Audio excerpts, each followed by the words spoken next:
Hey there, beautiful world. If you've ever asked for change, hoped for change, or dreamed of something better, then I'm asking for 10 minutes of your time. And at the end of it, I'm going to give you 3 choices you can make. Right now, here, today, that will be part of that change. I'm going to read you a letter that I've written recently. It's entitled Opportunity Knocks, Terraform the Earth. To all editors of Earth, Part 1, Opportunity.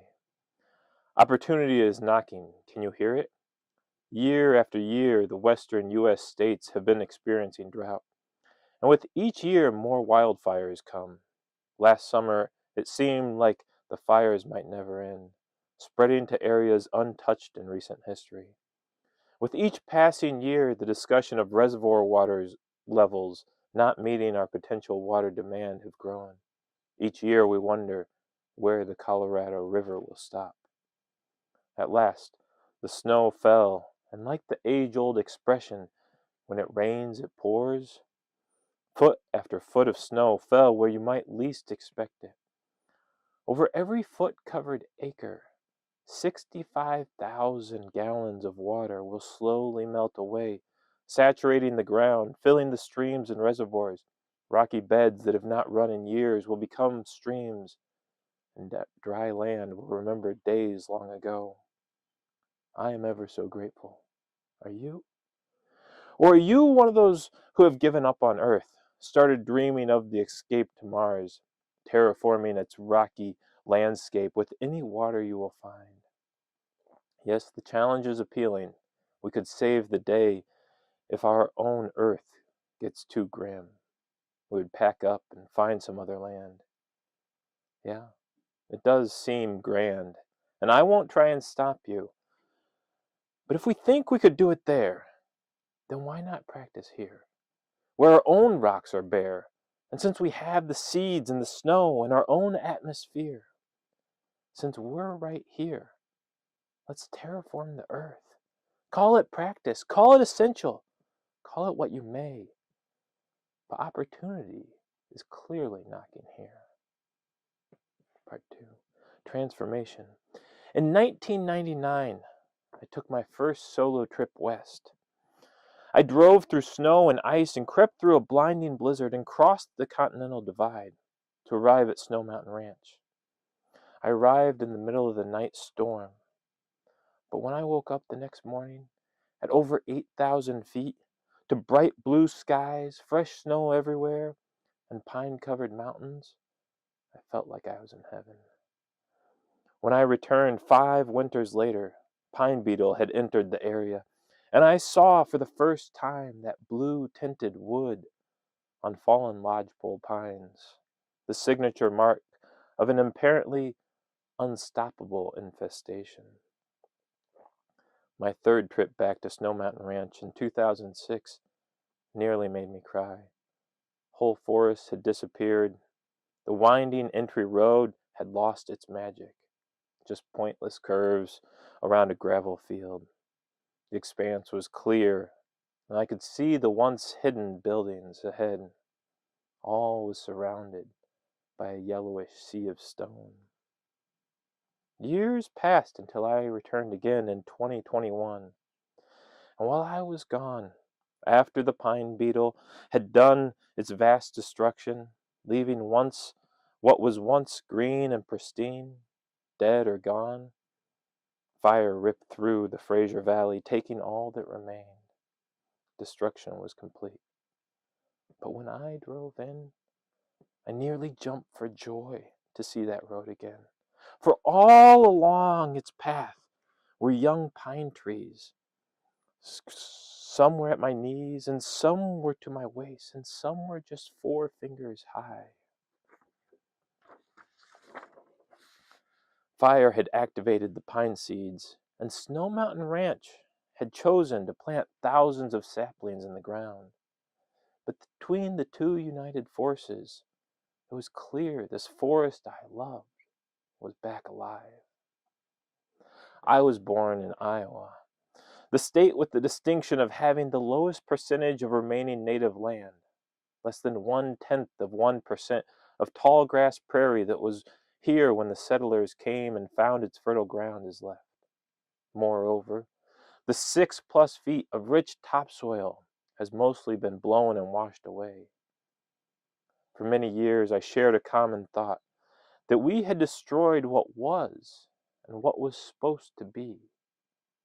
But on a rainy day, I took a group of boys and girls to the Iowa Museum of Natural History, and I saw a map of our state. Iowa was not always prairie. For millions of years before it was prairie, it was deciduous forest. And for millions of years before it was deciduous forest, it was a coniferous forest. As I soaked that in, I realized how profound transformation can be. That everything we see and know is not all that's meant to be. It's our choice, not only what we do, but how we foresee this place. Part 3, choices. The first choice I made was to appreciate all that we have done as a species on Earth, including the farmers that plowed the earth to make foods for millions at a time, which I can say is nearly all I ate when I was a boy, or in tough times, or simply unaware. Those farmers helped us grow into today, gave us food, and helped us to learn how precious our soil is and everything that grows from it. In Iowa, our earth is fertile, but our water quality needs some help. We are up against a status quo of chemicals running down our streams. As a fisherman, as a farmer, outdoor lover, boater, father, and drinker of this water, I say, let's do something to get it clean. Field borders, tile filters, planting trees and rushes along our creeks and river banks, lower chemical loads, winter cover crops. Let's be the change that generations to come will thank. In the West, opportunity is knocking, and we have a choice. Snow is on the ground, fire has already done its job. It's time to plant this land. Editors of Earth, we have so much to look forward to. Go ahead and copy and paste the story of forest rebirth. Delete both carbon and particulate that's floating in our air. Create the living filters for the water that allows this planet to thrive.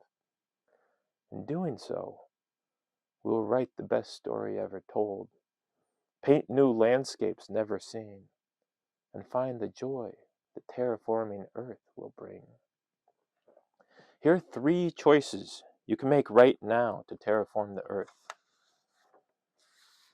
First, sign the Plant-It-Petition. It's a similar letter addressing the government to jump into action to establish and reestablish forests, grasslands, and succulent vegetation in the western U.S. to take advantage of this opportunity. It also addresses Iowa and its water quality. You can find a link to that petition in the description below. Second, make a Terraform Earth promise to yourself. Here's mine. I promise to myself that this year I will plant willows, poplars, and maples along the eroding creek banks near my home to stabilize the banks and create cleaner water. I'm going to post that. I'm going to post my promise. I'm going to post pictures of my actions to pound Terraform Earth. Number 3, pass it on. Share this article with another who will join this terraforming Earth process. Much love, beautiful world. Today is the day. Today is our chance for change. You can do it.